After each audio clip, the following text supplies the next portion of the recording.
Number 9. Number 9 is very interesting. Once again, you have all these points over here.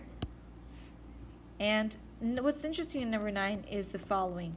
If you take a look, I don't know the coordinates of all these points, but I know that all of them have my x-axis equal to 2. So this is going to be 2 comma y, right? And the y is going to be something. This is always going to be 2 comma something, my points over here.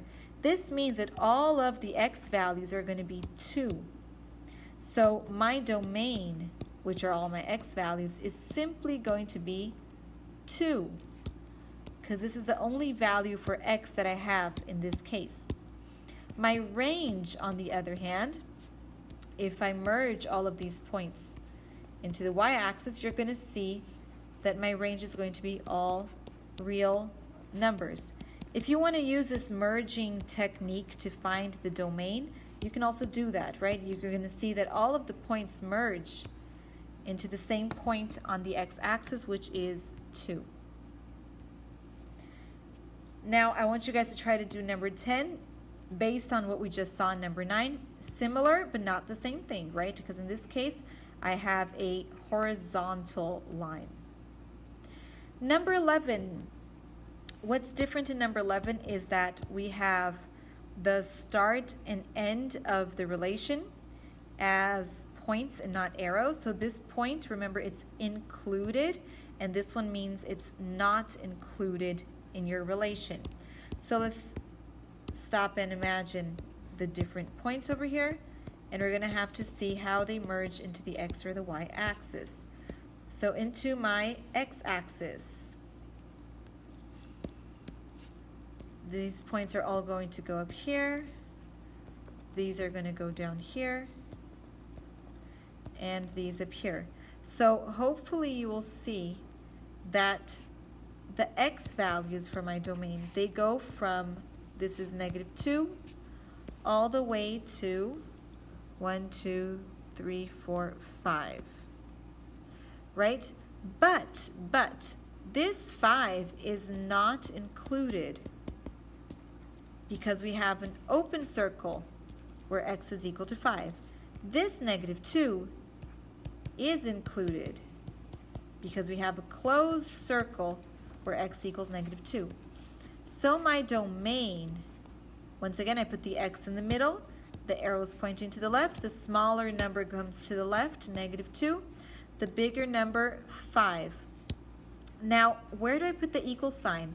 I only put it in this first one because x can be equal to -2, but I do not put the equal sign underneath the second sign because the 5 is not included in my domain.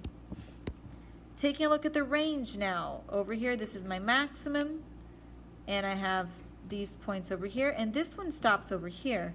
But if I took a look at the other side, and I move the points into the y-axis, this point over here goes all the way down to -3. So the maximum point up here is going to be 1, and 1 is included because when there's nothing, you assume it's a closed circle over here. But -3 is not included because it is an open circle.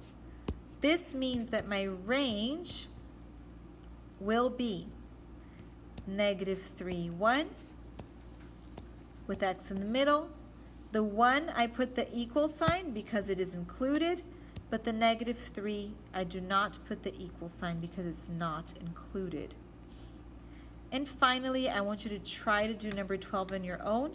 Re-watch the example for number 11 if you're having a hard time, and if you still don't understand, contact me. I'm going to stop right here today. I don't want you guys to do all of these works.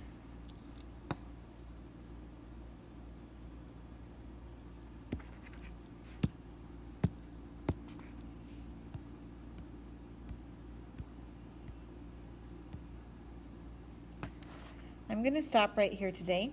I don't want you guys to do everything that's written on the screen because we didn't finish everything.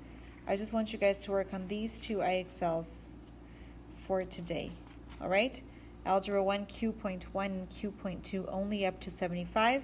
If you want to, start working on homework 1 only on the questions that we are actually covering.